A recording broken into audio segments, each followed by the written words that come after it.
এই মাত্ৰই ফোনটোত আছেই পবিত্ৰ মাৰ্ঘেৰিটা ডাঙৰীয়া তেখেতে মোক জনাইছে যে জুবিন গাৰ্গ ডাঙৰীয়া বা আমাৰ মৰমৰ জুবিন এই সংসাৰত নাই। তেখেতে এই সংসাৰৰ পৰা আঁতৰি গৈছে। খুব মৰ্মান্তিক ঘটনা, মৰ্মান্তিক দুখদায়ক ঘটনা। আজি আমি বিজেপি দলে আজি গধূলিও আমি নিৰ্বাচনী প্ৰচাৰ নকৰোঁ। মই এতিয়া খালি গুমাত গৈ মানুহখিনিক নমস্কাৰ কৰি মই গুৱাহাটীলৈ তুৰন্ত উভতি যাম। তেখেতৰ সৎকাৰ বা কি ধৰণে আমি তেখেতক আনো গোটেই কথাবিলাক গুৱাহাটীত গৈ আমি আলোচনা কৰিম। অসমবাসী ৰাইজৰ লগতে মই সমগ্ৰ অসমবাসী ৰাইজৰ হৈ কি ক'ম, দুখৰ ক'বলগীয়া একো শব্দই নাই, শব্দই বিচাৰি পোৱা নাই।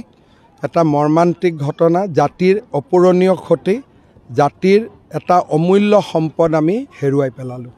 এই মাত্ৰই ফোনটোত আছেই পবিত্ৰ মাৰ্ঘেৰিটা ডাঙৰীয়া তেখেতে মোক জনাইছে যে জুবিন গাৰ্গ ডাঙৰীয়া বা আমাৰ মৰমৰ জুবিন এই সংসাৰত নাই।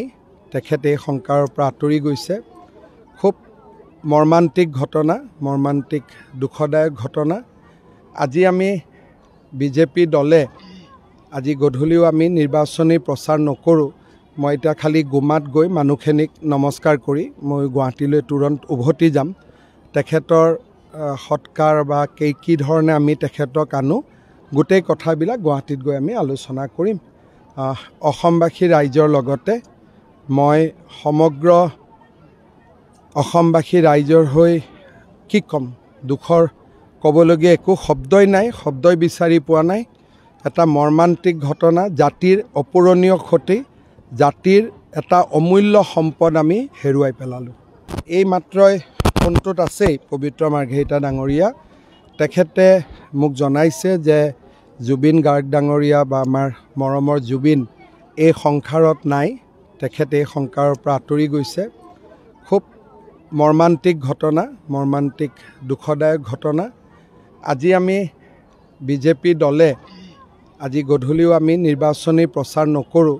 মই এতিয়া খালি গুমাত গৈ মানুহখিনিক নমস্কাৰ কৰি মই গুৱাহাটীলৈ তুৰন্ত উভতি যাম।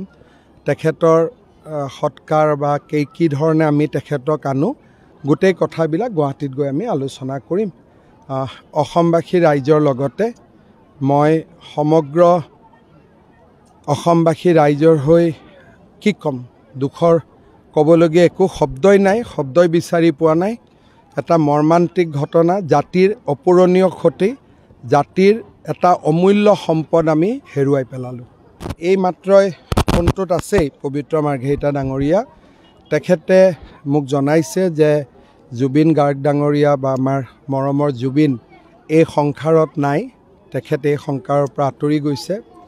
খুব মৰ্মান্তিক ঘটনা, মৰ্মান্তিক দুখদায়ক ঘটনা।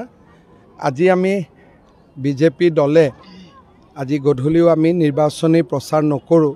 মই এতিয়া খালি গুমাত গৈ মানুহখিনিক নমস্কাৰ কৰি মই গুৱাহাটীলৈ তুৰন্ত উভতি যাম। তেখেতৰ সৎকাৰ বা কি ধৰণে আমি তেখেতক আনো গোটেই কথাবিলাক গুৱাহাটীত গৈ আমি আলোচনা কৰিম।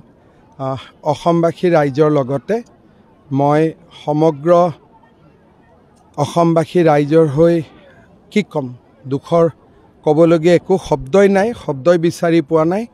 এটা মৰ্মান্তিক ঘটনা, জাতিৰ অপূৰণীয় ক্ষতি, জাতিৰ এটা অমূল্য সম্পদ আমি হেৰুৱাই পেলালোঁ।